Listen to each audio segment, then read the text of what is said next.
So, yan guys. For today's video, magluluto tayo guys ng kinisang pusit guys. Ayan. Bali, nilinis ko na siya guys at hiniwa-hiwa ko na po yan siya. So, ayan. Ito ang ating mga ricado, luya, kamatis, bawang, siling haba na green, tapos at ating sibuyas. Then, mayroon tayong okra dito guys. Ayan, hindi ko na siya pinutol. Gusto ko kasi yung malalaki lang. Tapos, mayroon tayong talbos ng kamote. So, ayan guys. Lutuin na natin. So, ayan guys. Sige na natin yung ating yung nagatilamtik pa. Yung luya.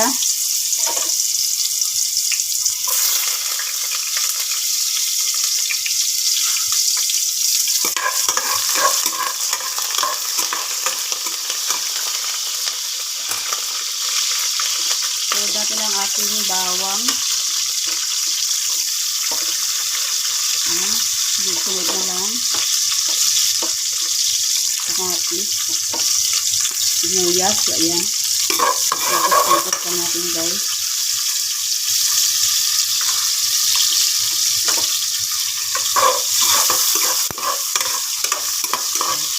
Kaya natin guys mag-aroma ang ating sibuyas, bawang at luya.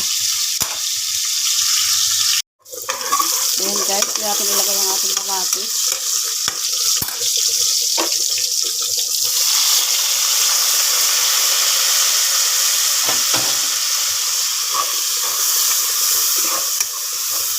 Huwag ako magluto guys ang pusit guys. Pag nag-igisa ko sa luya para tanggal lamsa.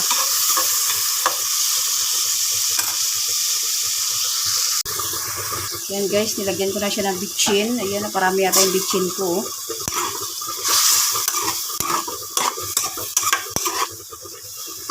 Ayan, lagyan natin siya ng patis. Konting patis lang guys ang ilalagay ko. Para hindi maalat.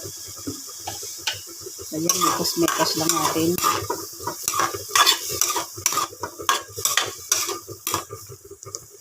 Then, lalagay na natin guys ang ating gulay.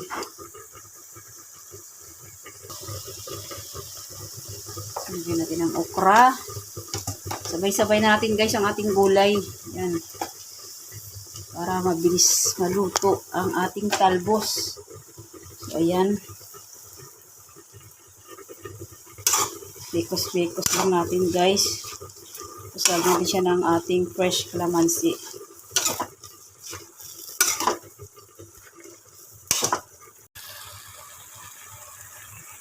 So, ayan guys, nilagay ko na yung ang ating gulay. Ayan.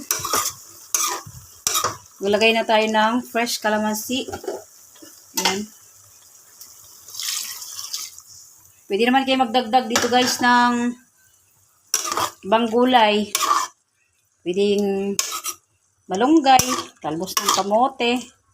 Talbos ng kamote ang nilagay ko dito guys. So, ayan. Talong, ganon. Gusto ko kasi guys may gulay. Parang nagkikrave ako sa gulay. Ilang araw akong tinarangkaso. Halos 2 linggo guys, mahigit. Ngayon lang ako nakaka-recover ng konti na. Pero nanginginig pa rin yung mga katawan ko. Mahina pa rin ang katawan ko. So, ayan guys. Ang ating kinisang pusit. So, ayan guys. Luto na ang ating ulam for today's video guys. So, ayan. Maraming salamat guys sa panonood. Please like, comment, and share. God bless us all. Bye. Ayan, luto na siya. Uwi na to guys. Di pwedeng ma-overcook yung ating pusit. Mag-ano siya, makunat. So, yun lang guys.